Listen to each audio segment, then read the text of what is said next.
తాడి చెట్టు ఈ తెలుగు రాష్ట్రాల్లో తాడి చెట్టుకి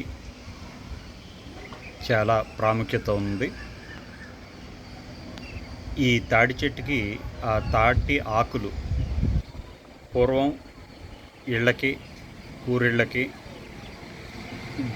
గోవులు, గేదెలు, గోవులు వాటికి పాకాలకు కూడా, అంటే వాటిని కట్టేయడానికి, నివాసం ఉండటానికి వాటికి కూడా ఉపయోగిస్తూ ఉండేవారు.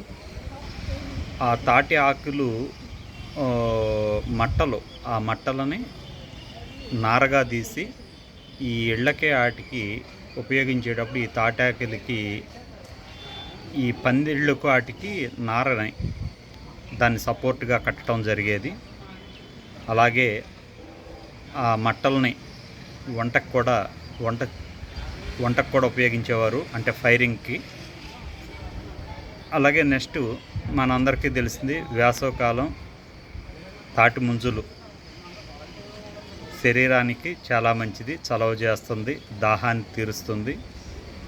దానికి అనేక రకాలు ఆరోగ్యంగా కూడా విటమిన్స్ ఉన్నాయని చెప్తూ ఉంటారు. కష్టజీవులు వాళ్ళకి శారీరకమైన శ్రమతో ఉన్నప్పుడు ఈ వేసవిని తాపాన్ని తట్టుకోవడం కోసం తాటి కళ్ళు కూడా దాన్ని ఇష్టపడే వాళ్ళు స్వీకరిస్తూ ఉంటారు.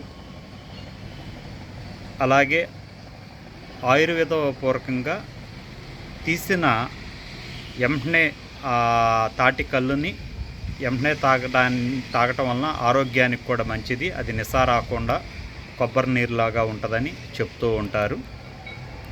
అలాగే ఈ తాటి యొక్క బాగా ముదిరినాక తాటి కాయలు అవుతాయి, వాటి నుంచి తాటి బెల్లం కూడా తయారు చేస్తారు. అది కూడా ఆయుర్వేదంగా దానికి చాలా ప్రాముఖ్యత ఉంది.